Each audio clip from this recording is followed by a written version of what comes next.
Vamos a ir a un tema que bien saben ustedes, buscamos siempre llevar del mejor modo para nuestro mejor entendimiento y conocimiento desde un predicamento que sostenemos. Una nación que se respete,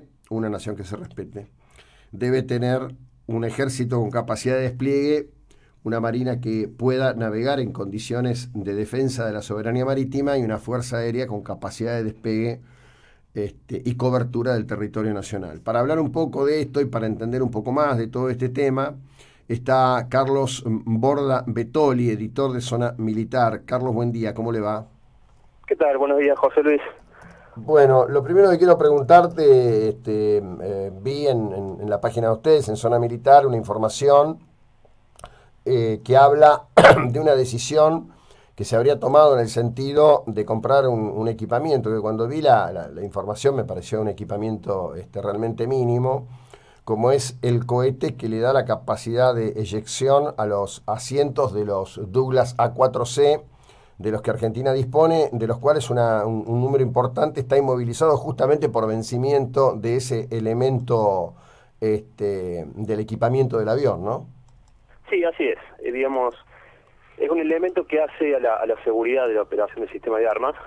Es vital, digamos, en caso de que se presente un incidente para el piloto poder, digamos, eyectarse de manera efectiva y, lógicamente, salvar su vida. El problema acá es el siguiente. El modelo de avión que opera hoy en día la Fuerza Aérea, que es la 4AR Fighting Hawk, se puede decir que ha sido víctima, digamos, de esta desinversión que ha sufrido de defensa en las últimas décadas, y está generado que no se adquirieran repuestos rotables en forma y tiempo, por supuesto, y también ha generado que al ser un sistema de armas que ya cumplió 20 años en la Fuerza Aérea, el 2017, pero que en realidad su fecha de fabricación cuenta unas décadas más sobre el lomo, digamos, genera faltantes, digamos, de estos repuestos. Ya, digamos, no se encuentran, el fabricante no los realiza, sino que esto ya lo realiza empresas especializadas. La mayoría de los repuestos, los stocks que disponían, por ejemplo, Estados Unidos e Israel, han sido adquiridos en su momento por empresas privadas o por algunos usuarios de los últimos que quedan de este modelo de avión, que es Brasil, por ejemplo. Entonces, Argentina no, digamos, en las últimas décadas, al no haber comprado, no mantenido una perspectiva de inversión para mantener operativos todos los sistemas de armas, digamos, están sufriendo estas faltantes. Hoy, digamos, que informar, dar esta noticia de que se compran los eyectores, para cuando estamos hablando de una docena, cuando Claro. el sistema de armas en su momento se incorporó fueron 36 unidades, que hoy en día son un poco menos, lógicamente. Y, digamos, hoy se tiene que dar como una noticia importante que Argentina está comprando estos eyectores, ¿no? Sí, sí, claro. Cuando, si uno repasa lo que es a nivel regional, sin ir más lejos, Brasil o Chile están a años luz en lo que es equipamiento, Sí, en lo que claro. son proyectos y programas de reemplazo del sistema de armas, de modernización, de adquirir capacidades y demás. Ahora, en su momento, cuando se compraron estas aeronaves, que como bien dijiste eran 36, lo que se dijo es que, entre otras cuestiones, estaban modernizados y que la aviónica se correspondía con la que tenían los F-14, los Tomcat, ¿no? Sí, Eso. en realidad es con los F-16, digamos, Ah, con lo el que utiliza F-16. la Fuerza Aérea, similar a lo que utiliza la Fuerza Aérea chilena ahora, bueno, el similar modelo que usaba en su momento Estados Unidos. Digamos, para ponerlo un poco más claro, esta adquisición no fue mala, fue una buena adquisición de acuerdo a las capacidades tanto económicas como disponibilidad que tenía Argentina en aquel momento. Recordemos que se inicia este proceso de compra casi a fines de la década de los 80, inicio de los 90. Está saliendo, digamos, de lo que fue todavía, seguían los colectos del conflicto de Malvinas. Entonces Argentina estaba un poco limitada en cuanto al mercado internacional, qué es lo que le podían vender. Argentina solicitó F-16 Estados Unidos se negó, obviamente por cuestiones lógicas, por presiones de Inglaterra, y terminó ofreciendo aviones, modelos, digamos, mucho más viejos, y entre las opciones estaba el A4, que el A4, digamos, todos sabemos que fue uno de los sistemas de armas que brilló, digamos, en el conflicto de Malvinas. Entonces Argentina, o sea, la Fuerza Aérea Argentina, conociendo ya más o menos cómo opera este sistema, adquiere la versión A4M, que es, digamos, dentro de la familia del Skyhawk, que es la más moderna, fue utilizada por los Marines norteamericanos, y se opta por una modernización de todo lo que son sus sistemas de comunicación, sistemas electrónicos, llevándolo a un avión que, digamos, que si hoy en día estuviera debidamente mantenido y se hubiera ido actualizando con el tiempo, todavía sería, digamos, un sistema de armas con unas capacidades, digamos, a la altura, digamos, de lo que es la región. ¿Qué pasó, por ejemplo? Repitiendo esto, entrando de vuelta en lo que es la falta de inversión, generó que el sistema fuera decayendo, que ciertos sistemas no fueran reemplazados. Pero bueno, repito, es un avión que al día de hoy se sigue utilizando. Brasil lo está modernizando, la Armada de Brasil, la aviación naval brasilera, y también hay operadores civiles que los utilizan, norteamericanos por supuesto, que los siguen utilizando, se emplean como vectores, digamos, de opositores, por así decirlo, fuerza opositora para grandes ejercicios de Estados Unidos, o sea, que combaten simuladamente contra aeronaves modernas de Estados Unidos o de la misma OTAN.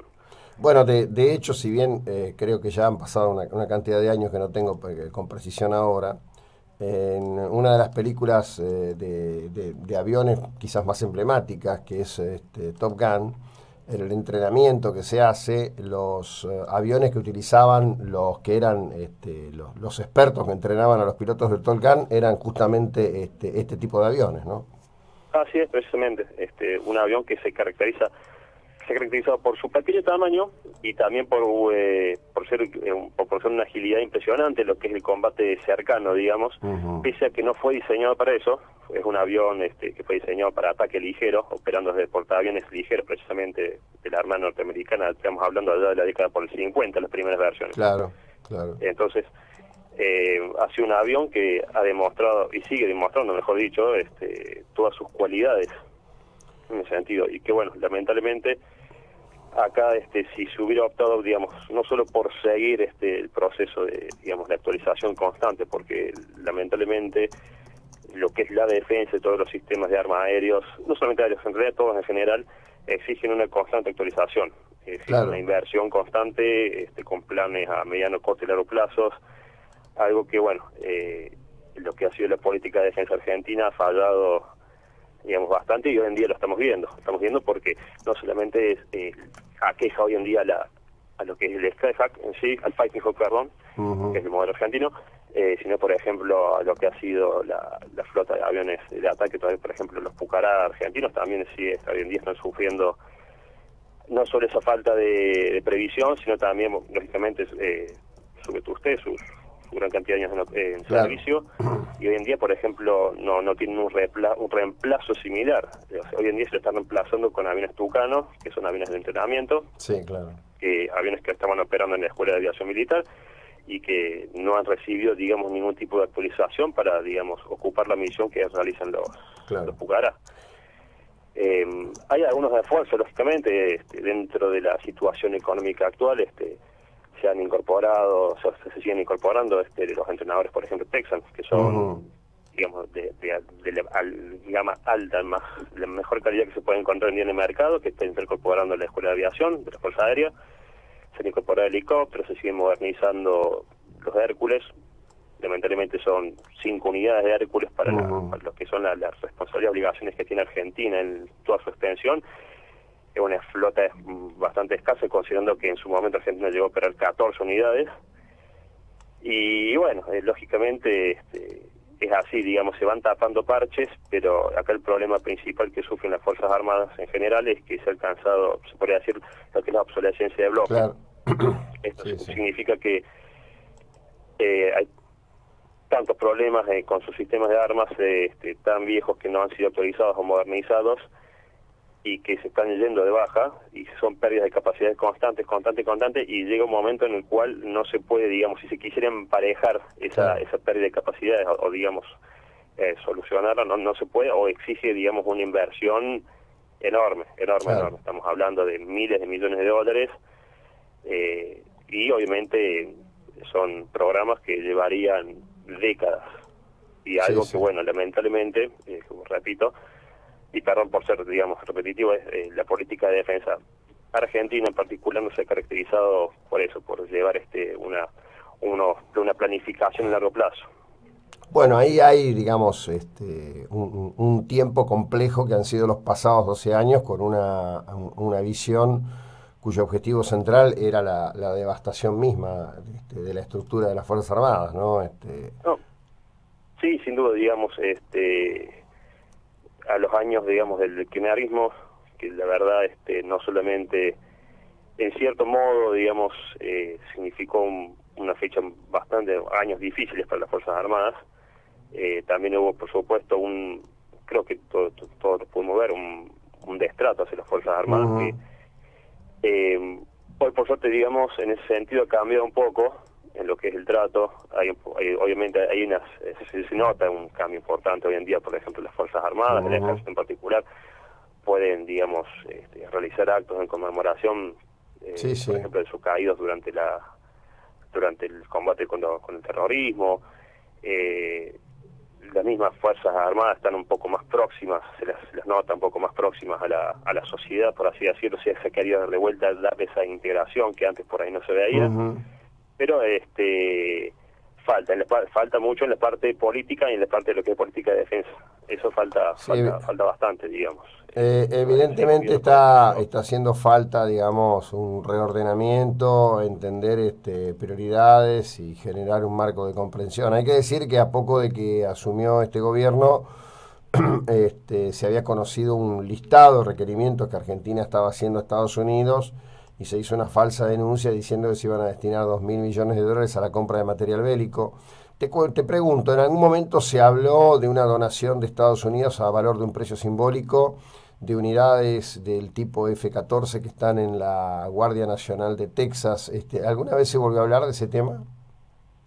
No, mira, a ver, lo que son ofertas, generalmente, sobre todo viniendo de estado a estado, se mantienen bajo secreto, son clasificadas, ya por el mismo hecho de que el gobierno de Estados Unidos las pone de esa manera. Lo mismo pasa con otros países. Sí hay ofertas comerciales de fabricantes, por supuesto, eso llegan cada tanto, ellos van viendo, evaluando la situación económica del país y las intenciones de la fuerza y obviamente del poder político. Apenas cambió la administración, digamos, cuando dejó el kirchnerismo y asumió ahora actualmente el PRO, el macrismo, Argentina, y más precisamente la Fuerza Aérea, recibió propuestas y además también se mostró un interés por, digamos, recobrar ciertas capacidades. Se hicieron ofertas con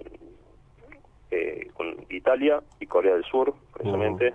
Son uno de los ejemplos, ¿no? Y también Israel en su momento, y todo hizo con aviones, con los FIR, Italia los hizo con los M346 y Corea del Sur con los FA-50. Se realizaron cotizaciones, se realizaron todos lo que son los estudios de viabilidad, perdón. Sí.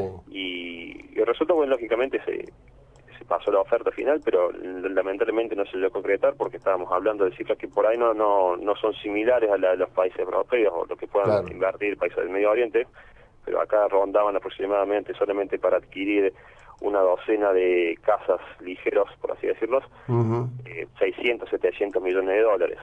Claro. Estamos hablando del año 2016, 2017, o sea, antes de que la cuestión acá del dólar explotara un poco, por así decirlo.